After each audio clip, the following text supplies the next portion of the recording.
Also da habe ich am falschen Ende gespart und der steht jetzt nur in der Ecke und wird als schlechte Erfahrung verbucht.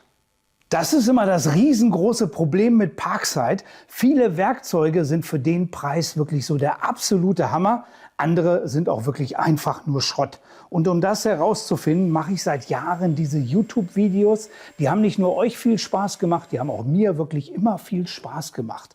Dabei ist nur eine Frage offen geblieben: Wie verhalten sich die Werkzeuge eigentlich längerfristig? Darum gibt es heute mal ein Langzeitfeedback. Da sind Sachen dabei, von wegen, die haben auch bei mir wirklich nicht lange ausgehalten, wie zum Beispiel dieser Gradschleifer. Es gibt aber andere Sachen, die verwende ich wirklich seit 2, 3 Jahren nahezu täglich in meiner Werkstatt und bin da wirklich absolut begeistert von.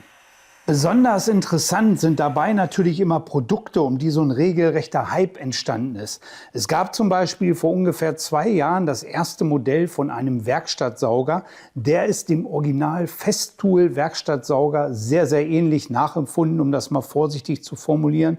Der kostet aber nur 199 € im Angebot. Festool verlangt da, glaube ich, so um die 1000 €. Und das Besondere daran, der hat einen Filter der Klasse H. Damit kann man sogar Asbest absaugen. Der hat einen Abscheidegrad von 99,995%. Und das ist natürlich ein sehr, sehr interessantes Gerät. Das wird teilweise so ein bisschen zu Unrecht verunglimpft im Internet. Da gibt es also ganz merkwürdige Kritiken. Da möchte ich auch 2, 3 Sätze zu sagen. Und ich habe den sogar getestet erst, weil das ist ein Feinpartikelmessgerät. Damit kann man in der Werkstatt messen, wie der Feinpartikelgehalt ist, der sogenannte A-Staub, weil das ist der wirklich extrem ungesunde Staub, den unsere Lungen nicht mehr ausfiltern können. Und sowas kann dieses Gerät problemlos filtern und das kann ich auch nachweisen. Das heißt, man saugt vorne ganz normal ab. Ich habe damit geschliffen und ich habe die Luftqualität in der Werkstatt, die ich vorher mit dem Gerät messen kann. Und dann kann ich ganz einfach hier an die Auslässe gehen, an den Seiten, und kann mein Partikelmessgerät dahin stellen. Und dann sieht man wirklich, dass die Luft, die da rauskommt, besser ist als die Luft sonst in der Werkstatt, obwohl der nebenbei auch noch schleift und arbeitet. Also das ist wirklich Wahnsinn. Und man hat dann fast keinen Feinstaubgehalt hier mal in der Werkstatt, der dieses Gerät zumindest messen kann. Also da sieht man, dass das Gerät wirklich funktioniert. Das ist schon mal das A und O, weil viele Staubsauger sind ja so konzipiert, die saugen zwar die Feststoffe auf, das was irgendwo Dreck macht, aber diesen ganzen feinen Staub blasen sie hinten wieder raus. Und das ist natürlich extrem ungesund und das wollen wir natürlich in der Werkstatt nicht. Ansonsten, ich habe schon die Version mit Bluetooth-Fernbedienung, kann ich hier den ganzen Tag immer wieder an- und ausmachen. Also die funktioniert völlig problemlos. Der Staubsauger funktioniert völlig problemlos. Ich kann da wirklich nichts Negatives drüber sagen. Ist ein ganz tolles Werkzeug. Ich nutze ihn meistens immer, dass ich hier in dieser Steckdose drin bin, da zum Beispiel einen Exzenterschleifer drin habe, andere Geräte. Wenn ich anfange zu schleifen, damit zu arbeiten, dann fängt er automatisch an abzusaugen. Das funktioniert völlig problemlos. Es gab immer wieder das Problem, dass Leute den nachts auf Auto gelassen haben und dass der dann wohl immer von alleine angegangen ist.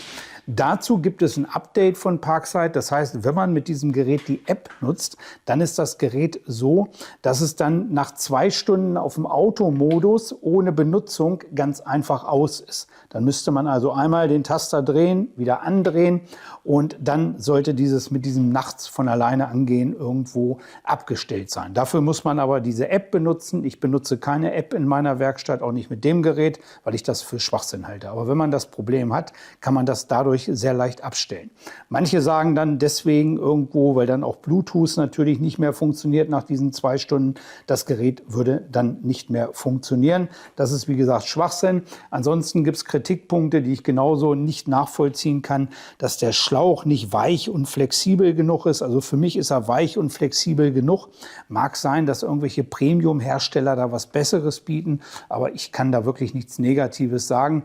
Weiterer Punkt ist zum Beispiel, dass es jetzt die Filter nicht dauerhaft irgendwo bei Parkside gibt oder sowas. Das mag sein. Ich habe mir hier gleich so eine Packung gekauft und wenn die irgendwo halb leer ist, dann würde ich gucken, dass ich wieder neue kriege. Hatte ich bisher keine Probleme. Aber wenn das so die einzigsten Kritikpunkte sind oder dass drinnen der Filter verschraubt ist oder so und nicht nur geklemmt ist oder so, dann tut es mir wirklich leid. Also ich habe hier für 199 € wirklich ein tolles Produkt und ich habe immer wieder Leute, die mir auch schreiben und sagen, Mensch Manni, das ist so ein toller Werkstattsauger Und das muss ich wirklich auch sagen. Für 199 € ist das wirklich ein Top-Produkt. Und man sieht auch an diesem Feinstaub-Messgerät, da machen wir noch mehrere Videos mit, da werde ich euch erstaunliche Sachen zeigen, dass der wirklich auch richtig gut funktioniert und vor allen Dingen richtig gut nicht nur für die Sauberkeit in der Werkstatt funktioniert, sondern auch für die Gesundheit in der Werkstatt. Und das war natürlich auch so eine kleine Sensation, als es plötzlich einen Akkuschrauber von Parkside geben sollte in Zusammenarbeit mit Bauforum24.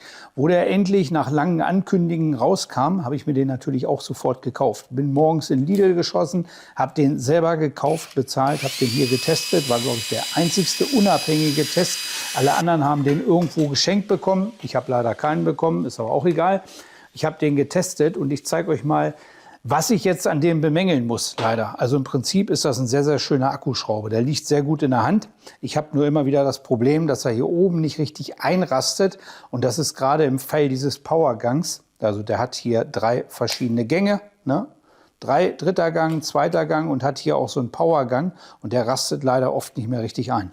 Und dann ist es so, dann dreht er hier einfach durch. Ansonsten sieht man auch zahlreiche andere Videos. Wenn ich jetzt noch mal 2-3 Mal hin und her schalte, dann ist er irgendwann richtig eingerastet.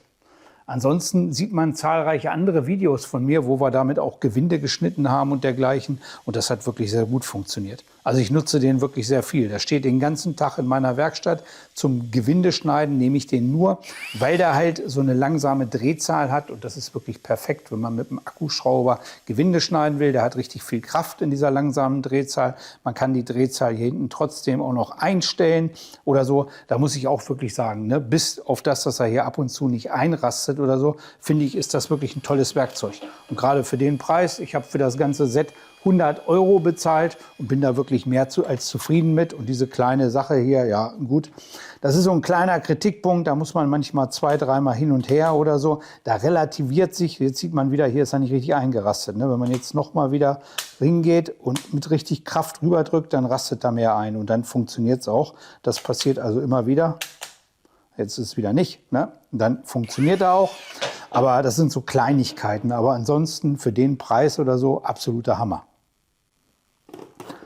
Als alter Sparfuchs war ich auch zu geizig, mir einen richtigen Dremel zu kaufen. Darum habe ich mich gefreut, als es den von Parkside gab. Hier mit einer Menge an Zubehör habe ich auch ein schönes Video zugemacht, vieles ausprobiert.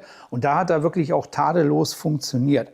Nach ein paar Wochen später hat er dann angefangen, immer nicht mehr zu drehen. Das heißt, er stoppt, blockiert hier oben irgendwo, wenn man es ein paar Mal gedreht hat oder so.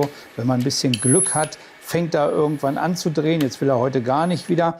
Also man kann da wirklich nicht vernünftig mitarbeiten. Ich habe den dann wieder eingeschickt, habe den gleichen wieder zurückbekommen. Der hat dann auch wieder nach ein paar Mal nicht wieder funktioniert. Dann habe ich mich noch mal beschwert, dann habe ich einen neuen gekriegt. Und dieser neue, es ist dann der hier jetzt von wegen, der hat ein paar Wochen durchgehalten, habe ich mich noch gefreut. Habe ich gedacht, der erste war irgendwie ein Montagsgerät. Das ist dann wohl aber auch wieder ein Montagsgerät oder es wurden nur Montagsgeräte verkauft. Also da habe ich am falschen Ende gespart und der steht jetzt nur in der Ecke und wird als schlechte Erfahrung verbucht. Und jetzt habe ich hier 2 Werkzeuge vom Parkside in meiner Werkstatt, die habe ich aufgehangen. Einmal die Säge. Die Säge habe ich mit einem Fußschalter versehen. Zu dieser Wandhalterung gibt es auch ein schönes Video. Und dann kann man das Ganze einfach hier mit einem kleinen Sägetisch genau hinter einem an der Wand, ist wirklich unglaublich praktisch. Und diese Parkside Säge, Bandsäge, da sind natürlich viele sehr, sehr gespalten. Viele haben mir über die Jahre immer wieder geschrieben, wie schlecht die ist von der Qualität. Das ist eine der ersten Serien, die da rausgekommen ist. Also ich habe die wirklich gekauft, wo sie das erste Mal rausgekommen ist, für 99 € und bin da nach wie vor mit zufrieden. Das muss ich ganz ehrlich sagen. Das Untergestell, das hatte ich schon immer mal wieder gesagt, das ist wirklich nicht sonderlich gut. Aber die Säge an sich ist qualitativ wirklich nicht schlecht. Muss ich ganz einfach sagen. Ich habe ab und zu mal, dass ich hier die Scheiben schon mal abnehmen musste, dass ich alles sauber muss, alles reinigen muss, dass ich hier oben die Lager reinigen muss. Da sind ja so kleine Kugellager verbaut.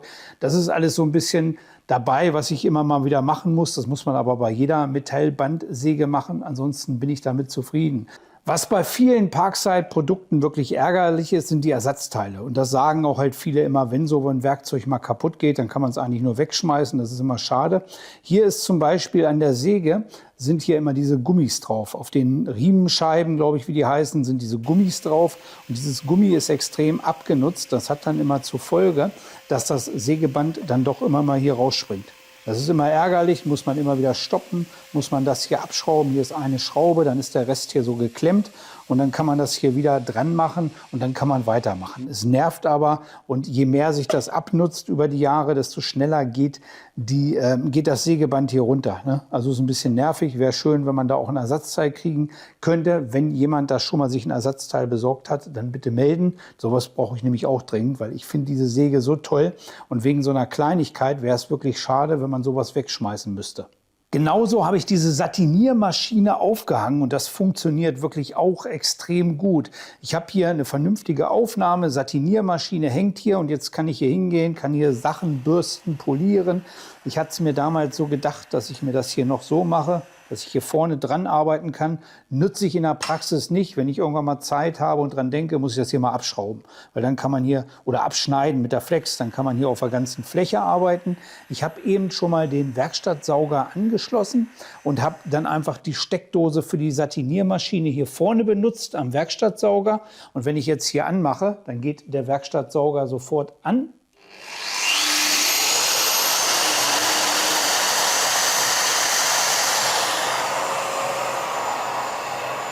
Und dann kann man hier wirklich sauber und ordentlich arbeiten. Satiniermaschine an sich funktioniert sehr gut. Was Schrott ist, ist hier unten der Schalter. Der Schalter hat sich immer wieder bei mir verklemmt.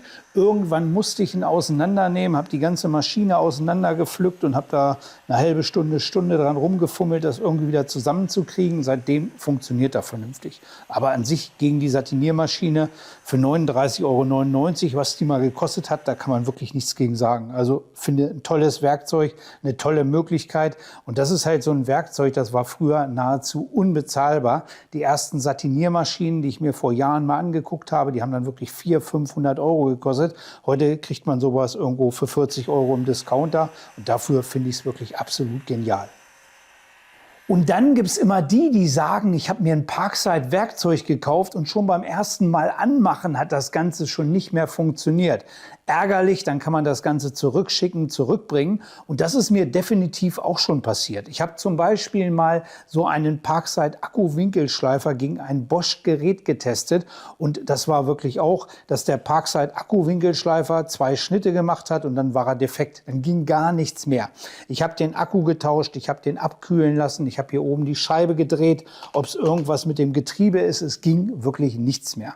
Nach 2, 3 Tagen hat er komischerweise wieder funktioniert. Auch aber nur ganz kurz und dann habe ich den einfach zurückgeschickt. Habe ich mein Geld wieder gekriegt und dann war die Geschichte gegessen. Ist natürlich immer Arbeit, ist natürlich immer ärgerlich. Aber ansonsten, das sieht man auch in meinen zahlreichen Videos, ich verwende die wirklich dauerhaft. Ich habe die immer hinter mir stehen für alle kleinen Anwendungen. Wenn ich hier mit einer Reinigungsscheibe mal was reinigen will, eine kleine Trennscheibe drauf, hier eine Drahtbürste drauf oder so, dafür sind die wirklich so praktisch. Die stehen in der Werkstatt immer hinter mir, werden wirklich täglich eingesetzt und die Dinger funktionieren. Und man muss immer den Preis im Hintergrund haben. Die Dinger kosten 39 €. Der hat, glaube ich, 39 gekostet. Der Langhals-Winkelschleifer, der hat, glaube ich, mal 49 gekostet. Also wirklich unschlagbar günstig. Und für den Preis finde ich die wirklich Hammer. Die sind so schön ergonomisch, auch wie die in der Hand liegen. Jede Version hat sich noch mal so ein bisschen verbessert, wurde noch mal ein bisschen optimiert.